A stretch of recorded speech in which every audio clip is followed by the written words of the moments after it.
টাকাটা আমি জমাচ্ছিলাম উমরা করার জন্য।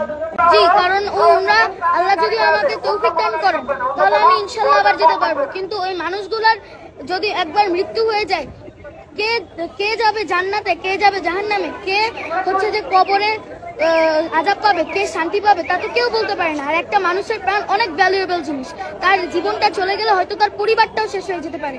তাই আমি আমার এই টাকাটা তাদের জন্য দিচ্ছি।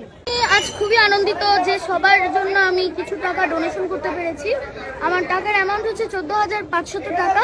এই অল্প টাকা, এটাই যত টাকাই হোক না কেন, অন্তত আমি এই টাকাটা দিতে পেরেছি যে, এবং তারা যাতে, এবং যারা দুর্গত রয়েছেন তারা অন্তত যে এই টাকা দিয়ে অন্তত কিছু জিনিস তো কিনতে পারবেন, কিংবা ওই টাকাটা দিয়ে অন্তত কিছু হেল্প তো তারা পাবেন, সেই জন্য আমি খুবই আনন্দিত।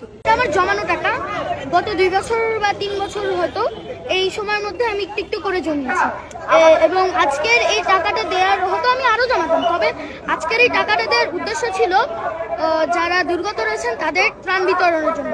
এর 50% সব আমি আশা করি আমার পিতামাতা যেন থাকে, কারণ আমার পিতামাতাই আমাকে এখানে ত্রাণ বিতরণের জন্য খুবই উৎসাহিত করেছেন।